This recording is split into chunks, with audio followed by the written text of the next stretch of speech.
पंजाबन हूँ, मेरी फैमिली पंजाबी है, लेकिन मेरे घर में कभी हमसे पंजाबी नहीं बोली गई, तो मुझे पंजाबी समझ आती है। मैं आई थी जब, तो मुझे ज़्यादा कुछ पता नहीं था, ना इस इंडस्ट्री के बारे में, ना एक्टिंग के बारे में। मैं हमेशा से ऐसी रही हूँ कि मैं काम करते करते सीखती गई हूँ। अंदर से अभी भी वही लड़की हूँ जो शायद आपको उस दिन मिली थी पहले। बैठे तो बहुत देर तक हम अटक गए, सामने ट्रैफिक था, तो my security person was on a bike. मैंने कहा यार मैं लेट हो जाऊंगी बहुत, तो मैं उनके पीछे बैठी हूँ और मैं फटाफट जल्दी टाइम पे पहुँच गई। बरेली की बर्फी आई, मिमी आई, लोगों ने कृति को देखने का तरीका बदल दिया। बरेली की बर्फी के टाइम पर उससे पहले मुझे आई थिंक ये कहा गया था कि अरे बड़ी ग्लैमरस लड़की है, ऐसे रोल नहीं कर पाओगी। नज़रिया बदला है और वो मुझे भी महसूस होता है, लेकिन साथ साथ आई थिंक मुझ में भी थोड़ा कॉन्फिडेंस जगा है इन फिल्मों ने। मेरे पास ऑप्शन है ये कहने का कि मुझे ये करना है और ये नहीं करना है। मम्मी मम्मी होती है, तो मम्मी को रहता है हाय तुम्हारी लाइफ में बड़ा स्ट्रेस है, इस लाइन में ना बड़ा स्ट्रेस होता है। जब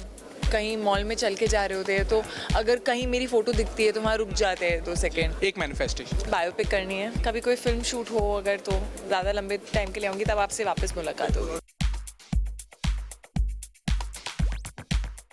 सत श्री अकाल जी, मैं भवनीत कौशल, ਤੁਸੀਂ ਵੇਖ ਰਹੇ ਹੋ ABP ਸਾਂਝਾ। ਰੀਸੈਂਟਲੀ ਸਾਡੇ ਨਾਲ ਇਹਨਾਂ ਨੇ ਲੋਹੜੀ ਮਨਾਈ ਸੀ, ਉਸ ਤੋਂ ਬਾਅਦ ਇਹ ਚੰਡੀਗੜ੍ਹ ਆਏ, ਫਿਰ ਥੋੜੀ ਜਿਹੀ ਮੁਲਾਕਾਤ ਹੋਈ, ਲੇਕਿਨ ਹੁਣ ਨਾ ਇੱਕਦਮ ਸਾਰਿਆਂ ਨੂੰ ਨਾ ਗਰਮੀਆਂ ਦੇ ਲਈ ਪੂਰੀ ਫਿਟਨੈਸ ਦੇ ਮੋਟੀਵੇਸ਼ਨ ਦੇ ਨਾਲ ਕੁਝ ਸਪੈਸ਼ਲ ਦੇਣਾ। Kriti welcome to ABP। Thank you क्या हाल चाल है? बहुत बढ़िया है ना, पंजाब से प्यार हो गया, तो मैं देखो दोबारा मुलाकात हो ही गया। अभी वापस आ रही हूँ मैं यहाँ पर दोबारा, तो अभी देखते हैं। आज तो खाली एक दिन के लिए आई हूँ, कभी कोई फिल्म शूट हो अगर, तो ज्यादा लंबे टाइम के लिए आऊंगी, तब आपसे वापस मुलाकात होगी। वैसे भी कृति जो है वो पंजाबन दिखती है, लंबी लंजी जिन्होंने कहने ना, है ना। एक्चुअली मैं पंजाबन हूँ, मैं मेरी फैमिली पंजाबी है, लेकिन मेरे घर में कभी हमसे पंजाबी नहीं बोली गई, तो मुझे पंजाबी समझ आती है, लेकिन मैं बोलती हूँ तो फिर नहीं बोलना। पंजाबी समझ आती जब मैं कहना समझ आती। अरे वाह क्या बात है। वैसे कृति ਤੁਹਾਨੂੰ ਦੱਸਾਂ, ਮੈਂ ਸਾਲਾਂ ਪਹਿਲਾਂ ਜਦ ਹੀਰੋਪੰਤੀ ਰਿਲੀਜ਼ ਹੋਈ ਸੀ ਨਾ, ਸਾਡੀ ਫਸਟ ਮੁਲਾਕਾਤ ਇਸੇ ਮਾਲ 'ਚ ਹੋਈ ਸੀ। You came here to promote some brand, and ਉਸ ਟਾਈਮ ਤੋਂ ਲੈ ਕੇ ਹੁਣ ਤੱਕ ਤੁਹਾਡਾ ਕੈਨਵਸ ਬਦਲ ਗਿਆ, ਤੁਹਾਡੇ ਬ੍ਰਾਂਡ ਨੂੰ ਰਿਪਰੈਜ਼ੈਂਟ ਕਰਨ ਦੇ ਤਰੀਕੇ बदल गए हैं, है ना।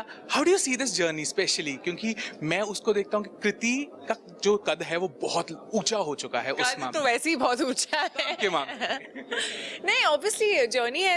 मतलब मैं आई थी जब, तो मुझे ज़्यादा कुछ पता नहीं था, ना इस इंडस्ट्री के बारे में, ना एक्टिंग के बारे में। तो मैं हमेशा से ऐसी रही हूँ कि मैं काम करते करते सीखती गई हूँ, यू नो। और एक्सपीरियंसेस जो है वो बहुत सिखाते हैं आपको, आप किस तरह से खुद को कंडक्ट करते हैं, आप कितने कॉन्फिडेंट हैं, वो सारी चीज़ें जो हैं वो बदलती हैं। सो ऑब्वियसली बहुत अच्छी जर्नी रही है, और चंडीगढ़ तो मैं बार बार आती रही हूँ, चाहे ब्रांड प्रमोशन हो, चाहे फिल्म प्रमोशन हो, चाहे शूट हो। मैंने 2 फिल्में भी यहाँ शूट की हैं, तो एक चंडीगढ़ से तो एक है लगाव। बट या इट्स जस्ट आई थिंक मैं अंदर से अभी भी वही लड़की हूँ जो शायद आपको उस दिन मिली थी पहले। हाँ, अंदर से मैं वही हूँ, बस वो लड़की थोड़ी और एक्सपीरियंस हो गई बस। अभी भी याद है, कृति ने मुझे कहा था मैं अभी भी ऑटो में चली जाती हूँ और लोग पहचानते हैं, मैं फिर भी एक स्माइल करके, आज भी वो चीज़ें होती हैं। तो एक्चुअली कल इनफैक्ट मैं, मेरी बहन की एक वेब शो आया है पॉपकॉर्न, विच मतलब वो स्क्रीनिंग पे मुझे पहुंचना था। मैं शूटिंग करी थी एक गाने की, और मैं लेट छूटी हूँ, और मैं मतलब अब आपको यहाँ नहीं समझ में आएगा, लेकिन मैं बहुत शूट करी थी मड आइलैंड में, बहुत दूर था। तो मैं एक वो जेटी लेकर, जेटी से उतरते हैं ऑटो लेना पड़ता है, ऑटो में बैठे तो बहुत देर तक हम अटक गए, सामने ट्रैफिक था, तो my security person was on a bike. तो मैंने कहा यार मैं लेट हो जाऊंगी बहुत, तो मैं उनके पीछे बैठी हूँ और मैं फटाफट जल्दी टाइम पे पहुंच गई। थैंकफुली मुझे गाली सुनने को, हेडलाइंस बन गई, गालियाँ सुनने को नहीं मिली अपनी बहन से। सो हाँ, कभी कभी ऑटो और बाइक ज़्यादा जल्दी पहुँचाते हैं यार गाड़ी से। बॉम्बे में तो बहुत ज़्यादा। Of course. लेकिन कृति जब हम आपको देखते हैं ना, लाइक कृति एक नेक्स्ट डोर एक्ट्रेस थी पहले, लेकिन पिछले कुछ सालों में कुछ ऐसा हुआ, बरेली की बर्फी आई, मिमी आई, लोगों ने कृति को देखने का तरीका बदल दिया। लोगों को समझ में आ गया कि इस लड़की का कैनवस बहुत बड़ा है। Do you feel also the same कि हाँ, उन फिल्मों ने आपका नज़रिया ऑडियंस के साथ साथ पूरी इंडस्ट्री में बदल दिया? बरेली की बर्फी और मिमी आई थिंक मेरे करियर में, जो मैं माइलस्टोन्स कहना चाहूँगी, काफ़ी जो वो टर्निंग पॉइंट्स होते हैं ना, जो लोगों को मजबूर करते हैं आपको किसी अलग नज़रिए से देखने पे, आई थिंक वो रहे हैं। बरेली की बर्फी के टाइम पर, उससे पहले मुझे आई थिंक ये कहा गया था कि अरे बड़ी ग्लैमरस लड़की है, यू नो, ये ऐसे रोल नहीं कर पाओगी, may be, you know, it's not, you won't be able to fit in this world. तो बरेली की बर्फी से वो इतना शिफ्ट हुआ कि मेरे पास स्मॉल टाउन रोल्स ही आ रहे थे उसके बाद. एंड ऑफ कोर्स मिमी से the validation that I got, चाहे वो ऑडियंस का प्यार हो, चाहे वो इंडस्ट्री ने जैसे रिएक्ट किया, चाहे वो अवार्ड्स हों. My first set of best actress awards have come from मिमी. सो एक नज़रिया बदला है और वो मुझे भी महसूस होता है.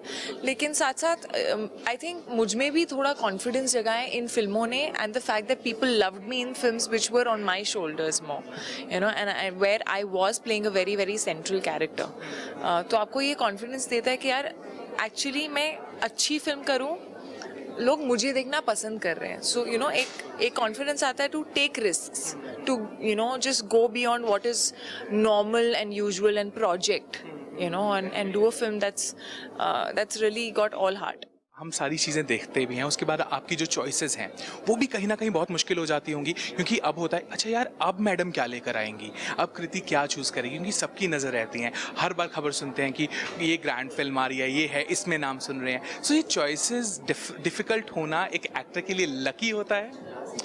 यार डिफ़िकल्ट अभी अच्छी बात यह है कि अब जाके ज़्यादा चॉइसेस हैं. पहले टेबल पे थोड़ी सी चॉइसेस होती थी, तो उसमें से जो अच्छा है वो कर लो. अब जाके finally there are more opportunities on the table to choose from. तो मेरे पास ऑप्शन है ये कहने का कि मुझे ये करना है और ये नहीं करना है. उसमें भी I want to make sure कि मैं एक जोन में नहीं अटक जाऊं. मुझे पता है कि मैं एज एन ऑडियंस हर तरह की फ़िल्म देखना पसंद करती हूँ, तो मुझे ये भी पता है कि ऑडियंस भी जो है वो हर तरह की फ़िल्म देखना पसंद करती है. और मैं नहीं चाहती कि वो मुझे हमेशा एक ही तरह के फिल्म में, एक ही तरह के रोल में देखें. तो मैं सब कुछ करना चाहती हूँ, चाहे वो एक्शन हो, चाहे वो कॉमेडी हो, चाहे वो रोमांस हो, चाहे वो थ्रिलर हो, चाहे वो ड्रामा हो, चाहे वो ग्लैमरस रोल हो, चाहे वो टी ग्लैम रोल हो, जो भी है. I want to do it all. So that's I think जो भी दिल से कनेक्ट करे फिल्म, कुछ ना कुछ ऐसा लगे कि यार मुझे ये देखना अच्छा लगेगा as a film, that's what I go for. दोनों बेटियां आप सेलुलाइट पे आ रही हैं, है ना, तो सैनॉन परिवार में कितना को लाइक मम्मी का कितना को निकल के आ रहा है कि यार उनको भी एक्ट्रेस वाली फीलिंग पूरी शुरू हो गई, क्योंकि दोनों बेटियां लाइक कमाल कर रही हैं. नहीं, मेरी मम्मी को एक्चुअली ये लगता है, obviously my mom my dad बहुत प्राउड फील करते हैं. नुपुर's journey is just started, but they feel very proud with what we are achieving. लेकिन साथ साथ ना मम्मी होती है, तो मम्मी को रहता है हाय तुम्हारी लाइफ में बड़ा स्ट्रेस है, इस लाइन में ना बड़ा स्ट्रेस होता है. कुछ भी कर लो, कितना भी अचीव कर लो, स्ट्रेस रहता ही है. तो आई थिंक माँ ही होती है, वो सिर्फ आपकी टेंशन लेती है और कुछ नहीं, चाहे आप कहाँ पे भी पहुँच जाएं. लेकिन लाइक स्पेशली जब इस तरह के कनेक्शंस मिलते हैं, जब इस तरह के ब्रांड्स आपकी ज़िंदगी में आते हैं, तब एक चीज़ तो होती है ना, पेरेंट्स के साथ साथ खुद को प्राउड होता है कि जब हम एक आम इंसान होते हैं, एक लेमैन की ज़िंदगी जी रहे हैं, तब हम ब्रांड्स को खरीदते हैं, अब हम रिप्रेजेंट करते हैं. ये भी एक सेंस ऑफ अचीवमेंट होता है एक एक्टर के लिए.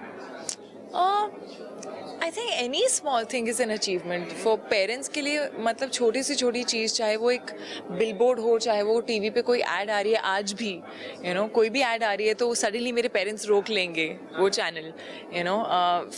मेरी फिल्म 50 बार क्यों ना देखी हो, वापस से टीवी पे आ रही है तो देखते हैं.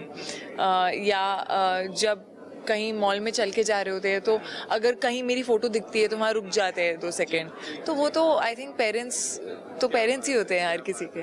और साल 2023 के लिए हमें क्या तोहफे मिलने वाले हैं कृति की तरफ से? शहजादा ऑलरेडी आ चुकी है, और क्या तोहफे होंगे फैंस? आदि पुरुष और गणपत जो है वो उनकी रिलीज डेट्स अनाउंस हो चुकी हैं. तो 16 जून को आदि पुरुष आ रही है, 20 अक्टूबर को गणपत आ रही है. And I am hoping, I am right now shooting a film with Shahid, तो लेट्स सी वो भी शायद इस साल आ जाए. तो आज का एक मैनिफेस्टेशन, कुछ ऐसा जो आप करना चाहती हैं साल 2023 में, एक मैनिफेस्टेशन 2023 में. हाँ, आने वाले टाइम में 24 में चलेगा. एक मैनिफेस्टेशन तो बहुत सारे हैं. एक मुझे बायोपिक करनी है कोई, और आई मीन कुछ डायरेक्टर्स है, कुछ मेकर्स है जिनके साथ काम करने का मौका मिले तो एक टिक मार्क हो जाएगा, starting with of course mister Bhansali. तो let's hope. Wish you all the best, और हम मिलते रहेंगे. Thank you so much. ये थी कृति सनॉन, जो अपने कैनवस के साथ हमेशा सबको खुश करती हैं, और अपने काम के साथ उन्होंने कभी भी किसी को डिसअपॉइंट नहीं किया है. हम उम्मीद करेंगे कि साल 2023 उनके लिए बेहद खास रहे. कैमरामैन जतिन के साथ Bhavneet Kaushal signing off. Keep watching ABP सांझा.